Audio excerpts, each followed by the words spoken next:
കോഴിക്കോട്ടെ റീൽസ് അപകടത്തെക്കുറിച്ച് നേരത്തെ സൂചിപ്പിച്ചിരുന്നില്ലേ? റീൽസ് എടുക്കുന്നതിനിടെ അപകടത്തിൽ 20-കാരൻ മരിച്ചു എന്നുള്ള വാർത്തയാണ് വരുന്നത്. വടകര കടമേരി സ്വദേശി ആൽവിനാണ് മരിച്ചത്. ഡിഫൻഡർ വണ്ടിക്ക് മുന്നിലേക്ക് ചാടുന്ന രംഗമാണ് ആൽവിൻ റീൽസിന് വേണ്ടി ചിത്രീകരിച്ചത്. വെള്ളയിൽ പോലീസ് സ്റ്റേഷന് മുന്നിൽ ഇന്ന് രാവിലെയാണ് അപകടമുണ്ടായത്. സാനിയോ മനോമി നമുക്കൊപ്പം എത്തുന്നു. സാനിയോ മനോമി, എത്ര തവണ പറഞ്ഞു കൊടുത്താലും മനസ്സിലാകില്ല എന്ന് വെച്ചാൽ എന്ത് ചെയ്യും എന്നതാണ് ഈ അപകടം കേട്ടപ്പോൾ ആദ്യം മനസ്സിലേക്ക് വന്നത്. ഈ 20-കാരനൊപ്പം റീൽസ് ചിത്രീകരണത്തിന് മറ്റാരും ഉണ്ടായിരുന്നില്ലേ? ഈ വാഹനം ഓടിക്കുന്നയാൾ കണ്ടിരുന്നില്ലേ ഇയാൾ റീൽസ് ചിത്രീകരിച്ചെടുത്ത് ചാടുന്നത്? സുജയ, അത്തരം പ്രാഥമിക വിവരങ്ങൾ ലഭ്യമായിട്ടില്ല എന്നുള്ളതാണ്. ഒരാളുടെ മരണം സംഭവിച്ചത്, അതായത് ആൽവിനും സുഹൃത്തുക്കളും ചേർന്നാണ് റീൽസ് എടുക്കുന്നുണ്ടായിരുന്നത്. പിന്നീട് ഡിഫൻഡർ വണ്ടിയിലാണ് റീൽസ് എടുക്കുന്നുണ്ടായിരുന്നത്. വണ്ടിയുടെ നിയന്ത്രണം തെറ്റി അങ്ങനെയാണ് ആൽവിന് മുകളിലേക്ക് കയറി. അങ്ങനെയാണ് അപകടമുണ്ടായത്. കോഴിക്കോട് വെള്ളയിൽ പോലീസ് സ്റ്റേഷന് മുൻപിൽ വെച്ചാണ് അപകടമുണ്ടായത്. ഇത്രയും വിവരങ്ങളാണ് പ്രാഥമികമായി നമുക്ക് കിട്ടിയിട്ടുള്ളത്. ഇപ്പോൾ മൃതദേഹം ഇൻക്വസ്റ്റ് നടന്നുകൊണ്ടിരിക്കുകയാണ്. കോഴിക്കോട് ബേബി മെമ്മോറിയൽ ആശുപത്രിയിൽ വെച്ചാണ് ഇൻക്വസ്റ്റ് നടക്കുന്നത്. അതുകൊണ്ട് തന്നെ പോലീസ് ഈ വിഷയത്തിൽ കൂടുതലൊന്നും സംസാരിക്കുന്നില്ല എന്നുള്ളതാണ്.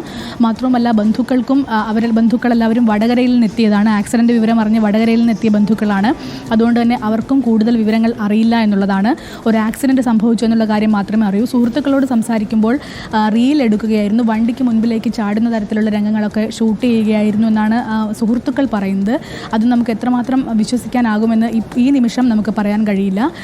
ശേഷം വണ്ടിയുടെ നിയന്ത്രണം തെറ്റിപ്പോവുകയും അങ്ങനെ ആൽവിന് മുകളിലേക്ക് വണ്ടി കയറി അങ്ങനെ വലിയ അപകടം ഉണ്ടാവുകയും ചെയ്തു. ആ നിമിഷം തന്നെ അതേ വണ്ടിയിൽ തന്നെ ആൽവിനെ എടുത്ത് ആശുപത്രിയിലേക്ക് കൊണ്ടുവന്നു എന്നാണ് സുഹൃത്തുക്കൾ പറയുന്നത്. സുഹൃത്തുക്കളെല്ലാവരും ഇവിടെ ഉണ്ടായിരുന്നു നേരത്തെ. പക്ഷേ അവരോടും സംസാരിക്കാനാവുന്ന ഒരു സാഹചര്യത്തിലല്ല ഉള്ളത്. ഇപ്പോൾ ഈ ദൃശ്യങ്ങളിൽ കാണുന്നത് നാട്ടുകാരെയാണ്. അവർക്കും കൂടുതൽ വിവരങ്ങൾ അറിയില്ല എന്നാണ് അവരും പറയുന്നത്.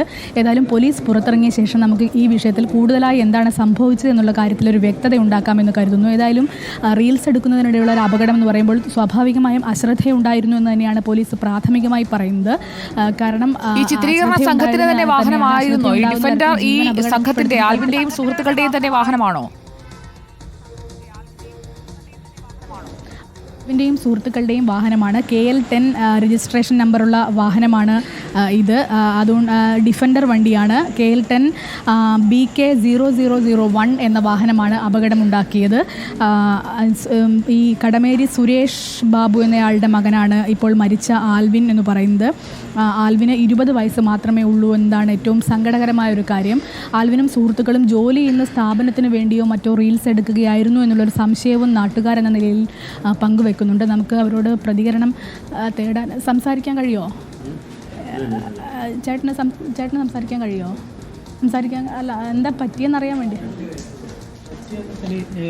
ഞങ്ങൾ ഇന്ന് രാവിലെ ബന്ധുക്കളെന്നൊക്കെ അറിയിച്ചാണ്. പക്ഷേ കൂടുതൽ ഇവിടെ വന്ന സമയത്താണ് പിന്നെ ഇവിടെ ഒരു പ്രൊമോഷന് വേണ്ടിയിട്ട് പിന്നെ സാധാരണ ജോലി എന്നുള്ളതൊക്കെ ചെയ്യുന്നതാണ്.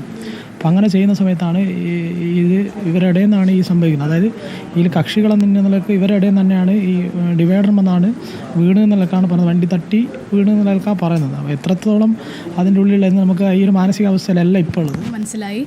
അതായത് ആൽവിൻ ഇങ്ങനത്തെ റീൽസ് ചെയ്യുന്ന ജോലിയായിരുന്നു ചെയ്തത്. അതൊരു 2 വർഷം മുമ്പ് ഒരു കിഡ്നീൻ്റെ ഒരു ഓപ്പറേഷൻ കഴിഞ്ഞ് വേറെ ജോലിയൊന്നും അങ്ങനെ ചെയ്യാനാവില്ല ചെറിയ പ്രായത്തിൽ. അതുകൊണ്ട് അതിൻ്റെ ഒരു പ്രയാസമൊക്കെ ഉള്ള സമയത്താണ് പിന്നെ ഗൾഫിൽ ഒരു 3 മാസം അവിടെ ഇതേപോലെ തന്നെ ചെറിയ ജോലിയൊന്നും നിൽക്കുന്നുണ്ട്. അപ്പോൾ തിരിച്ചിവിടെ വന്നാണ് 6 മാസം ചെക്കിങ്ങിന് വേണ്ടിയിട്ട് പിന്നെ എറണാകുളത്താണ് ഇത് നടത്തുന്നത്. അതിൻ്റെ ഭാഗമായിട്ട് നാട്ടിൽ വന്നതാണ്. വീഡിയോഗ്രാഫറാണോ ആൽവിൻ? വീഡിയോഗ്രാഫറാണ്. അപ്പോൾ അത് ചെയ്തുകൊണ്ട് നിൽക്കുന്നതാണ്. ഒരു 20 വയസ്സായുള്ളൂ.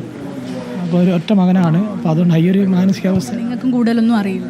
ഇല്ല, ഇത് അതിൻ്റെ അപ്പുറത്തേക്കുള്ളൊരു സംഭവം എന്താണെന്ന് നമുക്ക് മനസ്സിലായിക്കില്ല. അതിന് പിന്നീട് അത് ശരിയാണ്. കാരണം അവരും ഒരു ആക്സിഡൻ്റ് എന്ന വാർത്ത അറിഞ്ഞുകൊണ്ട് മാത്രം വന്ന ബന്ധുക്കളാണ്. അവർക്കും ഇത് അറിയുന്നതിനുള്ള പരിമിതികളുണ്ട് എന്നുള്ളതാണ് അവർ പറയുന്നത്. അതായത് ഇരു വൃക്കകളും മാറ്റി വെച്ചിരുന്ന, അതിൻ്റെ ശസ്ത്രക്രിയകളൊക്കെ ചെയ്തിരുന്ന, ചികിത്സ നടത്തിയിരുന്ന ഒരു കുട്ടിയാണ് ആൽവിൻ എന്ന് പറയുന്ന കുഞ്ഞ്. അവന് 20 വയസ്സ് മാത്രമേ ഉണ്ടായിരുന്നുള്ളൂ എന്നതാണ് ഏറ്റവും സങ്കടകരമായ കാര്യം. ചികിത്സയ്ക്ക് വേണ്ടി നാട്ടിലെത്തിയതായിരുന്നു. ആ സമയത്ത് തൻ്റെ ജോലി എന്ന നിലയ്ക്ക് തന്നെ റീൽസ് എടുത്തു കൊടുക്കുകയോ മറ്റോ ചെയ്യുകയായിരുന്നു എന്നാണ് ബന്ധുക്കളുടെ ഒരു സംശയം എന്ന നിലയ്ക്ക് അവർ പറയുന്നത്. ആ സമയത്ത് ഡിവൈഡർ ഉണ്ടായിരുന്നു. ഡിഫൻഡർ വണ്ടിയാണ്. ഡിവൈഡറിലേക്ക് വീണ് അങ്ങനെ പറ്റിയ അപകടമാണെന്നാണ്. പക്ഷേ എന്താണ് സംഭവിച്ചത് എന്ന് വ്യക്തമായി അവർക്കും പറയാൻ കഴിയുന്നില്ല. അതിന് പോലീസിന് മാത്രമേ പറയാൻ കഴിയുകയുള്ളൂ. പോലീസ് ഇൻക്വസ്റ്റ് നടപടികൾ നടത്തിക്കൊണ്ടിരിക്കുകയാണ്. അതിനുശേഷം സംസാരിക്കുമെന്നാണ് നമ്മളോട് അറിയിച്ചിരിക്കുന്നത്. ഓക്കെ, കൂടുതൽ വിവരങ്ങൾ ശേഖരിക്കൂ സാനിയോ. എന്തായാലും ദാരുണമായ ഒരു മരണമാണ് നമ്മൾ കണ്ടത്. നിരത്തിൽ ഒരു ജീവൻ കൂടി പൊലിയുന്നു. അത് റീൽസ് ചിത്രീകരണമാണ്, ചേസിംഗ് വീഡിയോ എടുക്കുകയായിരുന്നു എന്നൊക്കെ പറയുന്നു. അതിൽ ഒരു വ്യക്തത വരേണ്ടതുണ്ട്. 20-കാരനാണ് മരിച്ചത്. ചികിത്സയിലായിരുന്ന യുവാവാണ് എന്നതുകൂടി ഇപ്പോൾ സാനിയോ വ്യക്തമാക്കുകയാണ്. അതിന്റെ തുടർ വാർത്തകൾ വരുമ്പോൾ നമുക്ക് വീണ്ടും അതിലേക്ക് എത്താം.